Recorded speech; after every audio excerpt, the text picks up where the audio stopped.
All right, so real quick, I wanted to talk about the setup I use in my studio or have been using for recording, being able to record and switch to like live play through amps in a stereo setup.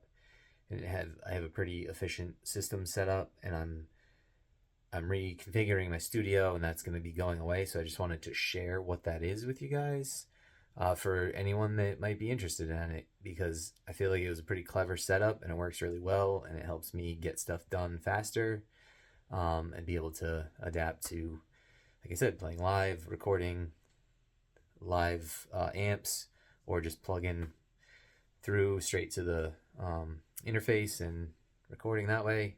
So yeah, this is that video, and I'm gonna flip the camera around and show you that now. Okay. All right, so this is the pedal board. This is the origin point of the signal, and I'm gonna try my best to make you not seasick while I'm doing this. So the signal comes in here to the tuner, goes to here, goes to here, and then it goes to here, this noise gate, and then that sends to the dirt section. So I got overdrive, distortion, fuzz. And then where it gets interesting is that goes into here. Actually, real quick side note, this has a loop on it so that it's detecting this dry signal that goes in. Like from here, it detects the dry signal. It might have routed it straight from the tuner to here. So it's only, the gate is only responding to the play that I'm, the clean signal from my guitar, and then it goes, yeah, it goes from the compressor to here, and then it has a loop, so it sends the loop to here, here, here, here, and then back in, and then that signal then goes to the return of the loop and then out to this right here. Now, that's where it gets interesting. This is a signal blender from Old Blood Noise Endeavors, and what that has is an output for this signal and a return for this signal, so it's a loop. Same thing here, has an output for this channel and a return for this channel. And then your dry signal goes in here, then it gets sent out to the loops. If you engage either of these, you can turn the loop on and off, and causing this dry signal to then get sent through that loop and come back. And then all three are essentially blended. This is your dry signal / dry channel toggle. So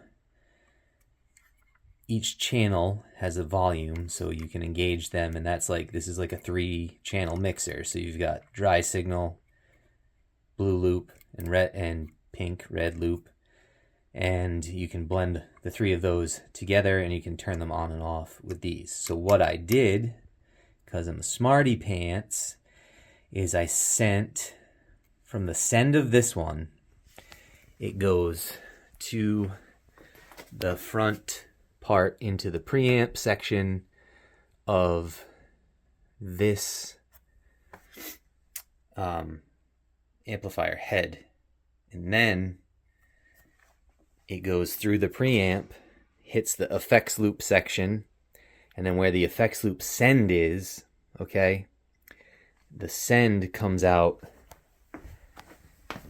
and goes back to here. So essentially what I've done is I've routed the preamp signal, which gets hit with all of this stuff, the front of the amp stuff, the dirt, the compression, the synthesizer, because that's how I like to do it. Then it goes, this stuff, get clean signal in, hits this stuff, goes out to the preamp of that amp and to that amp. So it's doing the same exact thing. I don't have to explain it twice. That's the blue channel, goes to the one on the left. Same thing, the send from the effects loop on that amp sends back the signal that is been processed by all of this stuff and hit the preamp tubes. So now the signal from the send of the effects loops is coming through here and coming out this way. And what I do here is I turn the channel for the clean signal on, but I turn the volume all the way off. So you're only hearing the amp signal. And that goes to this volume pedal to control just, you know, for if I need to shut it down, if I'm like playing live or do swells or any of that. This comes out of here, and then it gets processed through like modulation and reverb and delay effects. And then it ends, so it goes this way, here, here, here, here, here. And from, it goes mono to stereo. I mean, obviously you can set it up however you want. But so now I got a stereo out here.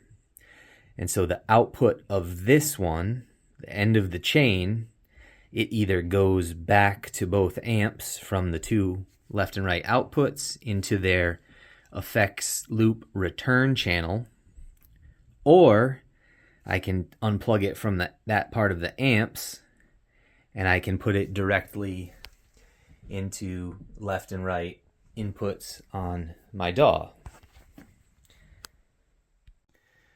So what that's essentially allowing me to do is just with taking the ends of this signal chain, I can either plug it into the DAW and record directly and then like apply like a amp or cabinet simulator, geez Louise, to create the effect of going through the power section of the amp, or I can unplug it from the DAW and just walk over and plug it, just switch it, plug it into both effects loop returns on the amp itself, turn the amp fully on, then I get a beautiful stereo signal coming through, and I could mic those up, or I can just play live with it.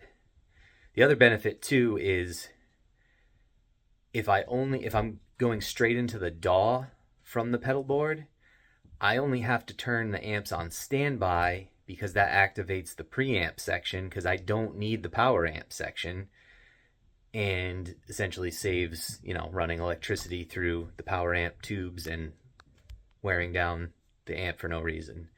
So that's my crazy mad scientist setup. I hope this was helpful to someone out there. I'm going to be breaking it down, so I figured I would just share it, like I said. And yeah, so keep rocking, making music, and hopefully this helps somebody go, oh, I didn't think of that, and I can do that and be more efficient.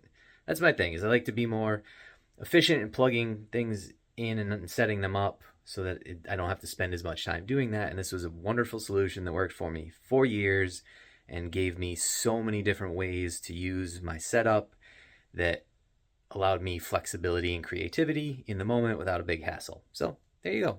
Hope that helps. Peace, love, rock and roll. See you in the next one.